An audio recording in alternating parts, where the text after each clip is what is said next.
Hey guys, Jeremy here, Simple Little Life. Welcome to another edition of Tool Time Tuesday. This week we're going to look at a really simple tool, very inexpensive. I use these things all the time in the shop. 1, 2, 3 blocks.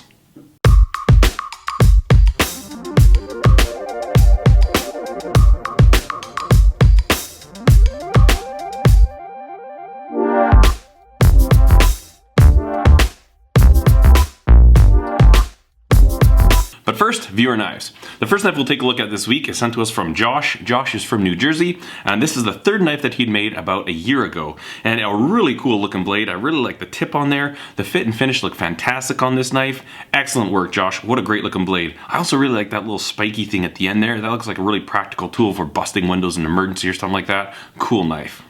The next knife is sent to us from a 14-year-old whose name is also Josh, and he's been making knives for about a year. He sent a picture of this knife here, and I really like the blacked out blade. He's got that swage on the top there, beautiful secondary bevel, and that handle looks really cool. I'm not entirely sure what that is, but as far as a really dark, tactical looking knife, I think you nailed it, Josh. Great work. The last knife we'll take a look at this week is from James from Michigan, and he made this knife a few years ago when he was 14 as well. He made this knife entirely with hand tools with the exception of a drill press, and a really cool looking blade there. Really nice little shape, looks like it'd fit in a hand great. Isn't it so rewarding to make a knife with your hand, even if it's very rudimentary and fairly simple, to do it with basic hand tools and at the end of the project have a knife that you can use? Awesome work. Thanks guys so much for sending your knives in. If you'd like to have your knife featured on this channel, just email me, jeremy@homesteadknives.com. Please keep in mind I have a backlog of about 250 to 300 knives that I have to feature, so I'm going to be doing a lot more of the viewer knives videos. And I apologize if the descriptions are really short and sweet, but honestly, if I were to talk extensively to every single blade, it would take hours and hours of video. So I'm going to keep them short and sweet. You can have your knife featured on here, and yeah. So what are 1, 2, 3 blocks? Essentially, 1, 2, 3 block is just a piece of steel that is very precisely machined, very precisely square, and very precise on its thickness and its dimensions. The reason they call them 1, 2, 3 blocks is because they are 1 inch thick by 2 inches wide by 3 inches long. These are fairly common standard. They're like a staple in most machine shops. Typically, they're sold in pairs. I would always recommend at least 2. I actually have 2 sets of these, so 4 in total. My wife got them for me for Christmas.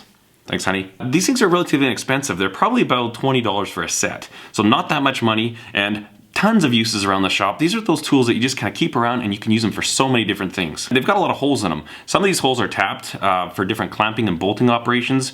You can use this for setting up different fixtures of clamping workpieces and different machinery, and that's what a lot of these tapped holes are for. Also, sometimes you'll need to run a bolt through these to clamp down to a table. Really handy in that application as well. The thing I use this the most for in my shop though is probably just for knocking out the pins when I'm kind of assembling my handles. Before glue up, you need to make sure all your pins are lined up properly, the holes are good, and the pins go in there freely. And sometimes when it's all set together, it's difficult to knock those pins out. Well, it's really handy. I can just set my knife on one of these blocks and pound the pins out, and the pins can just exit through the holes while the entire knife is supported by the 1, 2, 3 block. So I really like these for that application. That's what I use these the most for in my shop.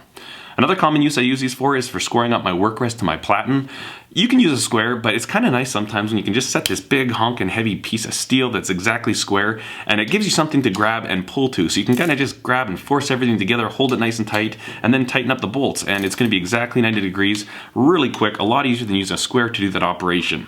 Also on my belt grinder, if I ever need to set up a 90-degree guide, say if I need to bring some material in and put exactly 90-degree edge on it, I can just set this against the platen again and run a piece of flat bar up on my tool rest, clamp that down, and now that flat bar will be exactly 90 degrees to my platen. Super handy little tools. And again, very common for drilling operations and machining operations. They get the workpiece above your table, so you're not going to damage it that way. And when you use 2 of them like this, you don't have to worry about being out of square, because this will keep everything parallel and flat and true to the table that you're working off of. So super handy in that respect. So 1 to 3 blocks, you may not have heard of them. Even if you don't have all these fancy tools, they can be incredibly handy to have around the shop. And again, for the price, they're not that expensive. Well worth picking up a set of these, and I find new uses for these all the time. Hope you enjoyed this week's Tool Time Tuesday, guys. If you did, please consider giving a thumbs up. And if you haven't subscribed to the channel already, please consider doing so. Thanks for watching, guys. Cheers.